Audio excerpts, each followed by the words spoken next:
In today's video, I'm going to teach you how to change payday in Xero. By the end, you'll know exactly where to go, what to adjust, and how to save your new payroll dates with confidence without disrupting past pay runs. From your Xero dashboard, open Payroll in the main menu. This is your hub for everything related to employees, standards, and pay runs.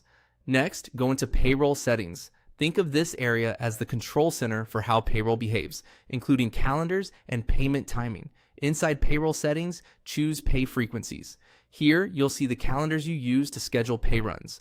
Locate the calendar you want to update, either the fortnightly calendar or the weekly calendar. Make sure you pick the one that your employees are actually assigned to, because any changes here will flow through to their upcoming pay runs. On the calendar you want to change, click the three dots to reveal more options, then select Edit. This opens the details you can safely adjust without affecting payroll history.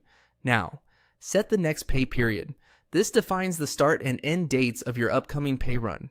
Align these dates with your actual work period so hours, leave, and accruals fall into the correct pay.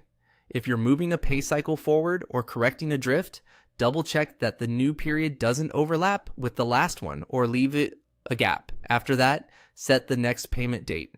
This is the day employees will be paid for that upcoming period. Pick a banking day that works for your approval and processing timeframes.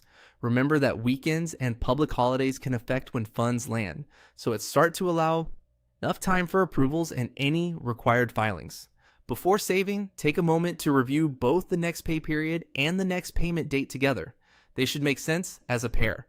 The period covers when people worked, and the payment date is when they'll be paid for it. When you're happy, click Update to save your changes. A few quick tips to keep in mind. Updating these fields only impacts future pay runs and won't change anything already processed. Employees linked to this calendar will automatically follow the new schedule. If you don't see the options shown here, you may need the right payroll permissions, or your organization may be using a different payroll setup. After updating, you can head to your pay runs area later to confirm the next scheduled dates look correct before you process. That's it. Your payday is now updated in Xero.